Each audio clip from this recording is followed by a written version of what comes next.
Good afternoon. Um, Apologies about yesterday.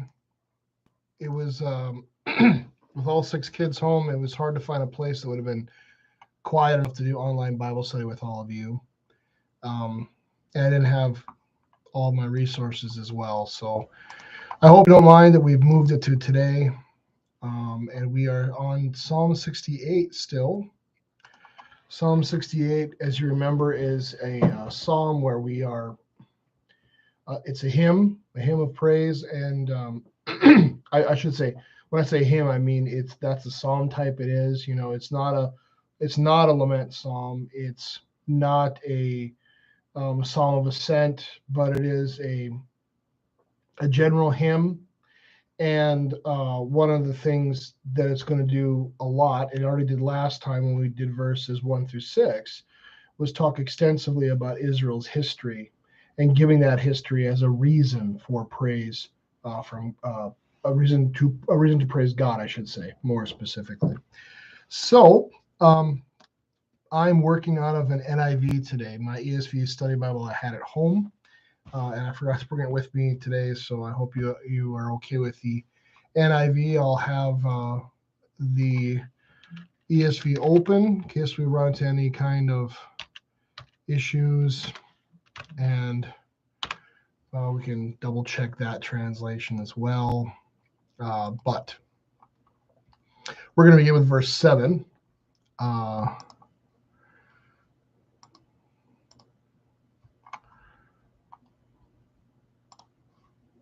Okay, good. We're all ready to go. Elohim Besateka. Besateka. Probably, where's the stress of that syllable? Is it Besateka? Libneh, Mecca, Besadeka, Bismon, Salah. So Elohim is the generic word for God. The specific word for God is Yahweh. Elohim is more of just the general God word. Adonai is also a word for God in the Old Testament. And then what's the word? Oh, I'm forgetting. There's another word. There's another word, Hebrew word for Lord, and that's sometimes used to discuss God too. I don't know why I'm forgetting it right now. Elohim, Adonai. Oh, Adonai would be translated Lord. I guess that's where I was going with that. So God has lots of, different names. El Shaddai would be another one as well that's used in the Old Testament. Um, God of Sabaoth, Lord of hosts. In other words, he has many, many, many, many ranks of angels, right? Here we're using the generic word for God. So when I say generic, I mean that it would be first of all, the concept or the definition of Elohim would be similar to what other faith traditions, the Canaanites, the Hittites, the Perizzites, the Egyptians, this concept of God. They would so that concept's there, but Yahweh would be then where God would differentiate between religious faiths, right? Uh, God is fairly clear in terms of a generic, yeah, someone who's above, someone who has creative power, someone who has, or God's definition would be having dominion, having omniscience, probably having omnipotence, things like this. Where Yahweh, God then gives us very personal connections. He is who he is, and then he says, "I'm the God of Abraham, of Isaac, of Jacob." So he uses his history, right? Everything, all the promises I made to Abraham, Isaac, and Jacob, and that I kept, I'm gonna make and keep to you, right? So now he personalizes, like, oh, if we want to understand who Yahweh is, all we have to do is look at the story of Abraham, Isaac, and Jacob, and then understand this is what God is doing. Okay? So we get the God here first. So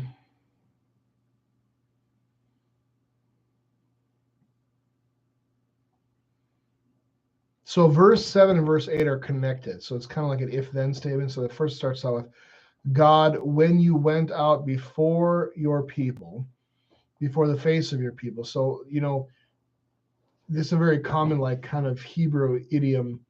If you go out in front of the face of someone, you're out in front of them, right? Because your face is obviously the front of your person. So God, when you went out before the face of your people, when you marched through the wilderness. Now, I think verse 7 has changed because we got in verse 6 about the rebellious dwell. No, wait, I'm sorry. There was a mention of.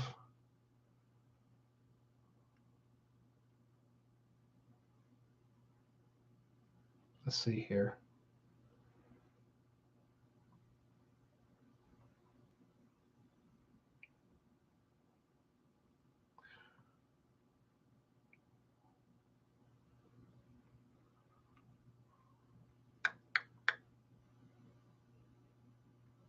Okay.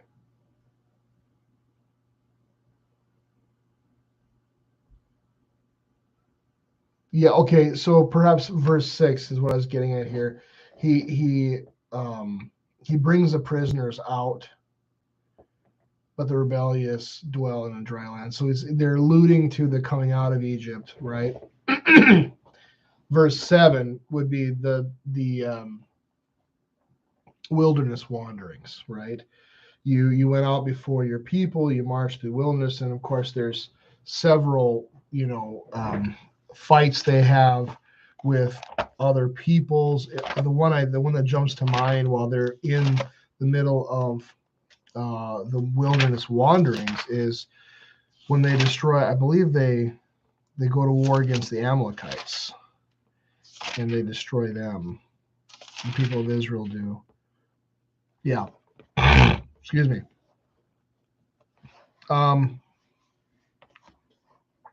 Verse 17 of Exodus, the Amalekites came and attacked the Israelites at Rephidim. Moses said to Joshua, choose some of our men and go out to fight the Amalekites. Tomorrow I will stand on top of the hill with the staff of God in my hands.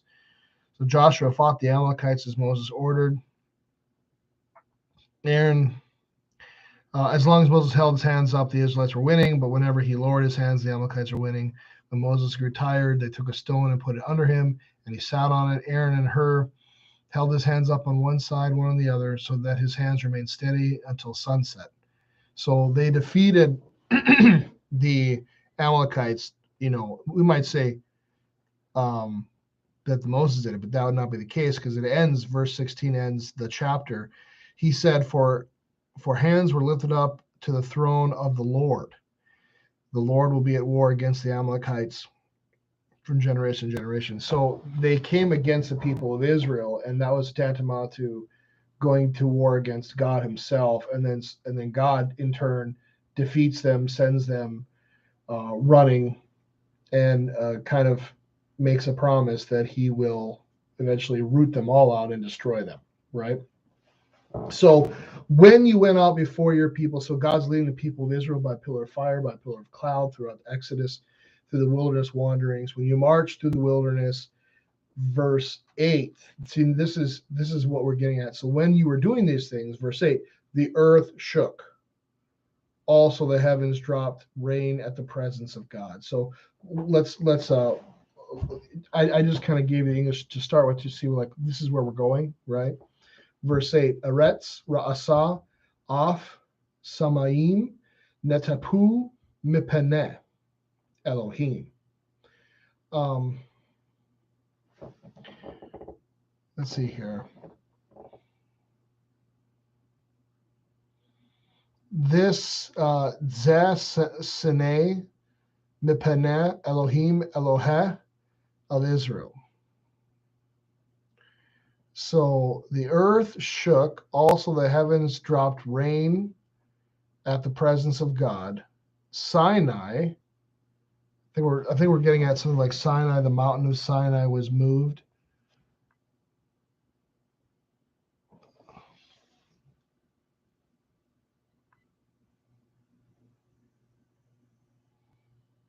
Yeah. Okay. So what we have is literally like word for word. We have this Sinai at the presence of God, the God of Israel. Okay. So I'm guessing that when we have the presence or this Sinai, we're probably talking about going back to the beginning of verse 8, the earth shook, right? And that tracks with the story, right? Because they're at the foot of Mount Sinai, and as Moses is up there, right? There's fire and brimstone, there's earthquakes, there's all sorts of crazy things happening. So it does make sense that I can find a good example of it. Okay, yeah. On the morning of the third day, there was thunder and lightning with a thick cloud over the mountain. Everyone in the camp trembled. I'm kind of picking and choosing verses here.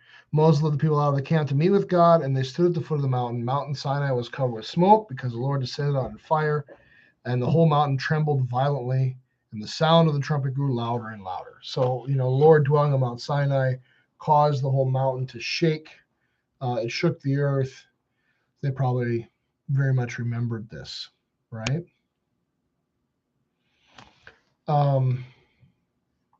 At the presence of God, the God of Israel.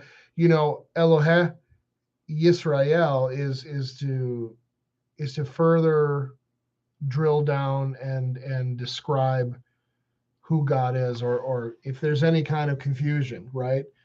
What God are we talking about? The God of the Canaanites, the God of the Perizzites, the God of the Hittites, the Hivites, the Jebusites? No, the God of Israel, right? And his specific ways. And by the way, we would be monotheists as Christians, right? So just like Jews would be, um, we would not believe in any other gods, right? So when we say the God of the Hittites, God is the God of everyone, but the fables and the stories that other faith traditions make up about their gods, it's always okay. I'm not sure I'm making sense. It's always this very weird thing when you read Hebrew, and also when you learn Hebrew, you have to write it, and sometimes we'll write things like the plural of Adonai of like the Canaanites or something. So it's weird to talk about that when you know that the God of the Hittites is an idol. It's nothing. It's carved pieces of stone or wood. They literally mean nothing. Baal, Dagon, they're all just masks of the evil one, and that he's using to corrupt people, to have them turn away from the one true God, and to commit all sorts of vile acts of idolatry. So it's weird when you have these kind of like it gets strange because sometimes they will talk about like in the Hebrew you get like the God of the Canaanites or something like that, and you know that they don't exist, but you still have to kind of describe it because they have a belief or a structure that there is such a thing as Baal or Ashtoreth, right? Okay, so the writer clarifies at the presence of God, the God of Israel. Okay, Gasem Nedabot Tanip Elohim Naha Nahalateka Veleha Ata Konata. A rain, a plentiful one, you sent, O God. Or you sent. Well, I mean, English would probably say, "Oh God," but it just actually says, "You sent God." So, probably in English, in a smooth way, it'd probably be something like, God, you sent a plentiful rain. How did the NIV translate it? Verse 8.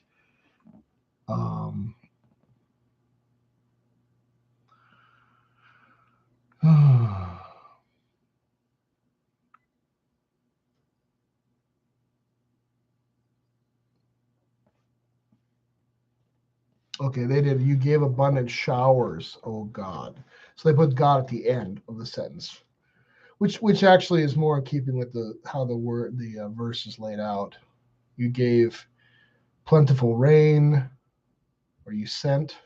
I wonder. We just might look that up real quick. If it's sent or gave, my guess is it's probably both. To move to and fro, to wave, to sprinkle. Noof.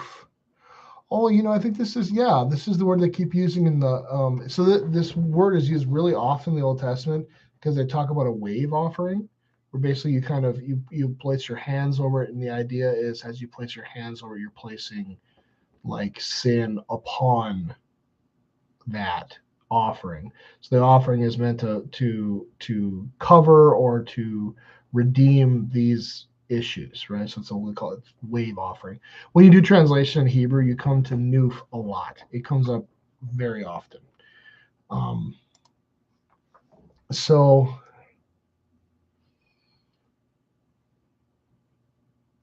yeah, Nuf would be you sent or you kind of wave. It's interesting to think like you kind of waved over, right? And then a plentiful rain fell. It makes sense. It's kind of a cool way to think about it.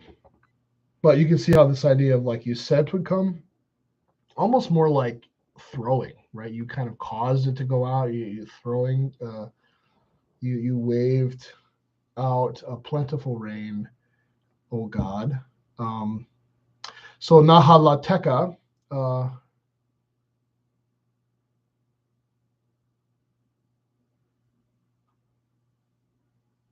this grammar is confusing. Let's see here. You refresh the weary.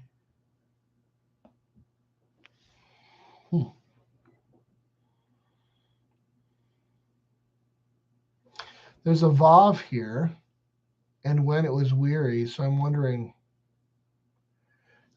I wonder if I might disagree with the NIV here. Let's check what the ESV says, verse 9.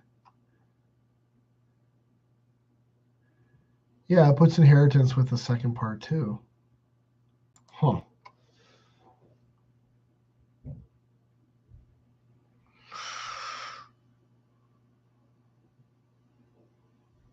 I wonder if you could be something like, God, you sent a plentiful rain upon your inheritance.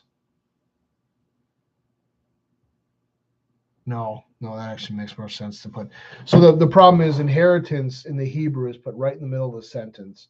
And I'm trying to figure out whether inheritance goes with the second phrase of the sentence or the first phrase of the sentence. And I think it makes more sense just, in terms of the context, the actual meaning, to put it with the second part of the sentence. So God, you waved or you sent out a plentiful rain, maybe upon your people, upon your land, however you want to think of it, whereby you confirmed your inheritance when they were weary or something like that. Yeah, you refresh your weary inheritance.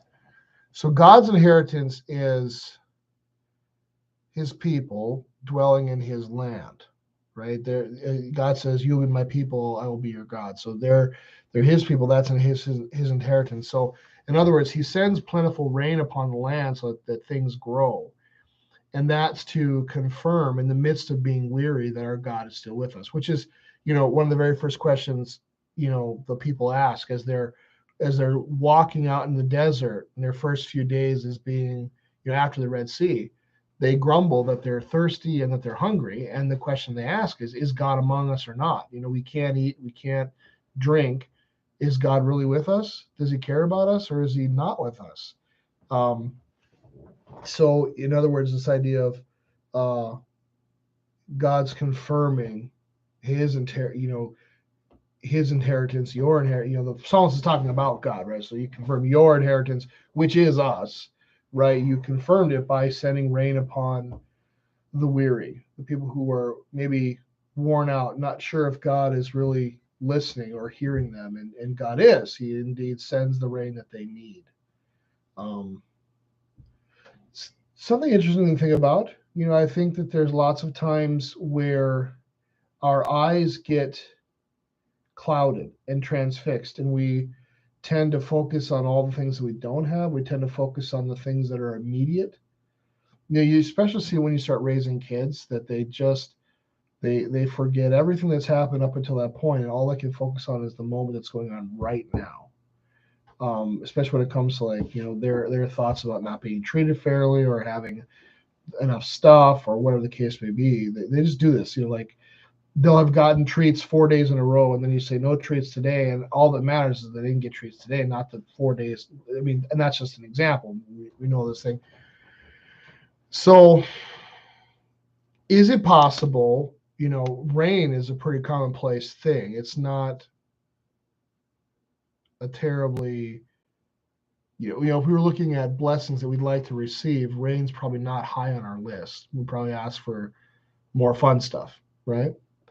But could it be that we could maybe recapture our place as children of God simply by looking at the very typical normal blessings of God with new eyes, right? Like, for example, even in this time of inflation and this time of difficulty, where a lot of people are struggling to make ends meet, we can make our house payment and we can feed our children. When I say we, I mean me and my wife. And there are a lot of people who are not in our position who would look at that and love to have that, right? Love to be able to have enough money to pay a house payment and to feed have enough money for feeding their kids, right? So I hate to be like that. Some of my members always talk about that as like, well, it could always be worse. And I was like, yeah, it could be. But I don't think we should use that as a sledgehammer to, whenever someone is struggling, to say, well, it could be worse. In other words, that you should never feel bad. You should never struggle. You should never feel down. I mean, the devil attacks us in our soft, fleshy parts. He just knows where they are, and then he goes after them, right? For us right now, I think sometimes it's a lack of direction. It's a lack of meaning, right? When your life is focused all on possessions and money and things like that in this country, when you don't have them to the highest level that you want to have them, you can feel depressed. You can feel bummed out, those kind of things. So, our problems are not the problems of Nigeria, to be sure, who are, Lutheran Church in Nigeria is actively going through much persecution, or the average citizen in the Ukraine. Our problems are not their problems. They're going through much more difficult things than we are. Nevertheless, it's not as though the devil has given up coming after us. He's working just as hard to come after us as he is at them. He just does it in very different ways. I don't like, that idea of, well, it could always be worse, because it kind of pushes people down and says, well, they can't ever feel bad about their situations, which I don't think is right. We all have things that we're dealing with. But yeah, I think I've always said this, I'll keep saying it, that we can lose sight of the many things that fall under give us this day our daily bread. We can forget them, lose sight of them, and bemoan the situations that we're struggling with. Maybe if we took some time to actually realize how many things God has given us and He's done for us. I mean, I have 6 kids that I love to death. I live in a town that has wonderful healthcare facilities. We live in a community that tries as best it can to deal with the homeless population and people that are struggling to make ends meet financially, food, various things, right? So, and then, I mean, I could talk about, I have a car that works and that drives. I have things that I get to do for fun. I have tools that I use just for a hobby. I mean, there are lots of people around the world that they don't have any. They're just trying to make sure they have enough food to eat every day. And I have that plus hobby time. We have animals that give us joy and play. I mean, the list goes on and on and on. And every one of these things is a gift from God. And then we can realize that as the Lord gives them to us, He's showing us His love, His care, His concern.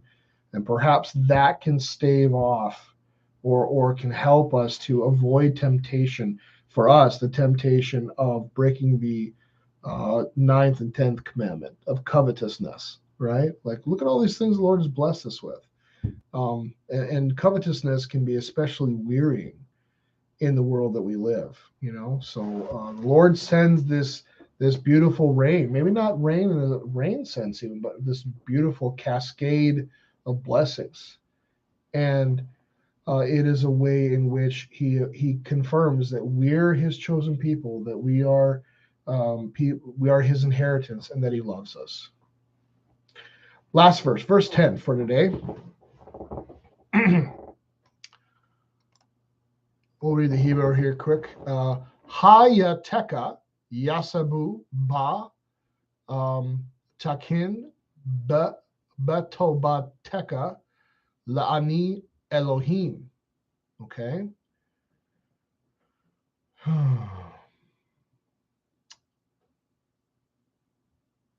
So a bane, a baith, will get you basically like into or towards. I think so. I think this word ba is just in it.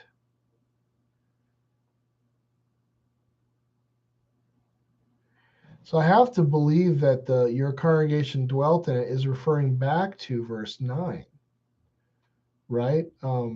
Lord sent beautiful, plentiful rain. He confirmed his love for us, and your congregation, the assembly, dwelt in it. Let's see what the NIV has to say real quick. Your people settled in it, and from your bounty, O God, you provided for the poor. Okay, I wonder if, yeah. We could go back to verse 6 maybe. God sets the solitary in families. He brings out the prisoners into prosperity, but the rebellious he puts in a dry land. So maybe verse 6 is alluding to the promised land. I mean, I haven't seen a real strong, like, it's a really important theology in Old Testament Hebrew thought. But thus far, verse 7 and 8 and verse 9 seems to be talking more about, well, verse 7 and 8 at least, about, Exodus, wandering the wilderness, Sinai, and then verse 9, you get into this, rain, this abundant rain, reminding us of that we're God's inheritance. So maybe verse 9 and 10 is shifting towards an idea of being in God's promised land. Because then that would make verse 10 would make a lot more sense, right? Because maybe the in it is not necessarily just like wherever the congregation is, but perhaps verse 10 is alluding to the idea that your congregation dwelled in the promised land, right? And through it, as it was good, the promised land, it provided for the poor. Now, a really cool thing about, I've always loved this concept about the Old Testament, is that the primary social, or what we wouldn't call it social, what's it called? The security net, what we call it, social, basically taking care of the poor, taking care of the widow, the orphans, we would call it something different than they would. Predominantly how that would happen is that a farmer would leave the edges of his wheat field. He would leave, when you go to a grapevine, how they sit on the fences, the outside grapes are the easiest to get to. So you're going through and you're cutting, by the way, have you ever seen those little curved knives? Those are grapevine cutting knives. So they're cutting off grapes, but the Bible is telling the people that as you harvest the grapes, the ones that are really deep in, that are hard to get to, leave those, right? Just take everything that's easy to get to the most easy harvest that you can grab, do it the quickest, and God will provide. And then what's meant to happen is the extra wheat that's left on the edge of the field that the farmers don't want to deal with, the grapes that are on the inside of the vines that are hard to get at. If you've ever picked like raspberries, my grandma had a huge patch of raspberries, and the ones on the outside were always easy to get to, and there were lots of really good raspberries on the inside of the raspberry patch, but she'd kind of let them get a little overgrown, and getting to the ones in the middle was painful because of the thorns on the raspberry. So when I was a young man, I had like long pants on, long shirt on. I'd wedge myself in there and I'd go pick raspberries in the middle part. But most of the time those would go unpicked. It'd be a similar idea with the grapes or with other fruit. The social security net in Israel is the people are supposed to understand that the good land that produces, that flows with milk and honey, that produces well, was given to them by God. And they should understand that it's not theirs, but rather it's God's, and they're only tenants. And they should take from the land enough resources for them to live on, but not everything, because the whole works is the Lord. He's given it to them, but they in turn almost kind of tithe on it. In a sense, they leave a portion of it for the poor. And then here's this is the reason why I love the system. I love it so much, is because I think one of the hardest things that people in our Social Security net right now struggle with is when they look in a mirror. We pretty much only know how to do handouts, right? We just take money, we throw it at a problem, we hope it goes away. And so you give people money, you give them low-income housing, whatever the case may be. I'm not necessarily arguing and saying it's wrong, I'm just saying this is what we're doing. But there's no agency of the person. The person doesn't have any. Rather, when this stuff is left out, the farmer understands that it's not his to harvest anyway. The widow, the orphan, the homeless, the sojourner, they're just as deserving of it as anyone else, you see, because it's not theirs. They don't own it. God owns it. They're just tenants. They're stewards. So they leave that section. So now the person who is disenfranchised, so to speak, doesn't have property of their own, or has lost their husband, or the case may be, they can go out and through their work and their effort, they can procure enough to support their family. And I gotta believe that when you go home and you've worked, you've struggled in order to create food and drink for your family, you're going to feel a lot better about it than taking handouts all day long. You see what I'm saying? And so the beautiful way God designs his system is that the people who are kind of downtrodden and supporting themselves, at the end of the day, they actually feel good about that process, as opposed to, honestly, sometimes now I've seen it being involved in the system to a certain extent. There becomes a sense of entitlement. Low-income housing is often housing that gets destroyed and broken up and abused, because you don't have any skin in the game. Whereas where you're putting forth work and effort, everything else, you bring that stuff home, you've actually struggled for it, and it matters to you, right? So you're going to treat it the same as anybody else. Whereas if it's just given to you, right, it's just a different kind of thing. And I have to imagine, as a person, just personally, I would feel better about myself struggling and striving to take care of my family than just being kind of given a blank check handout. Now, the interesting thing is, well, not interesting, but there is a caveat to that, right? When it comes to this kind of daily bread conversation, we understand that it all comes from God. He's giving it to us. But in this situation, the Lord lets us actually kind of participate with him. He lets us actually, be part of the reaping process, which is wonderful. We feel like we're doing something with the Lord, for the Lord, right? This kind of thing. When it comes to salvation, though, like this is, on one side, it's good. On the other side, we can be at times, I think, especially like my German Scandinavian roots, we don't like a free lunch, right? We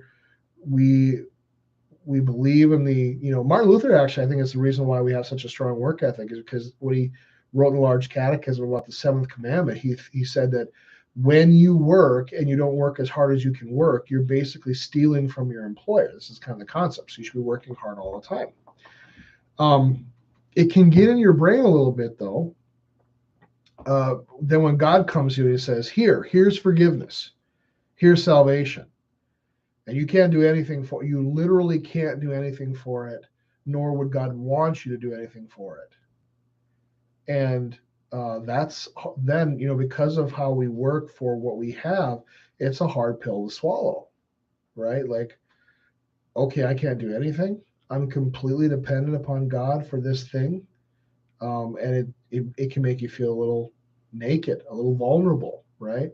I have no hope of salvation apart from God, none. And it's not a fun place to be sometimes, to be completely dependent upon God for everything. But that's the truth.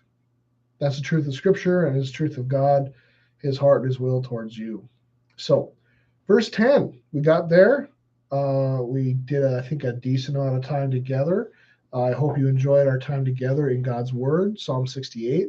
We'll pick up at verse 11 next Thursday, weather provided. Hopefully, everything works out weather-wise. Otherwise, we will look forward to seeing you on Monday and next Thursday. God's peace.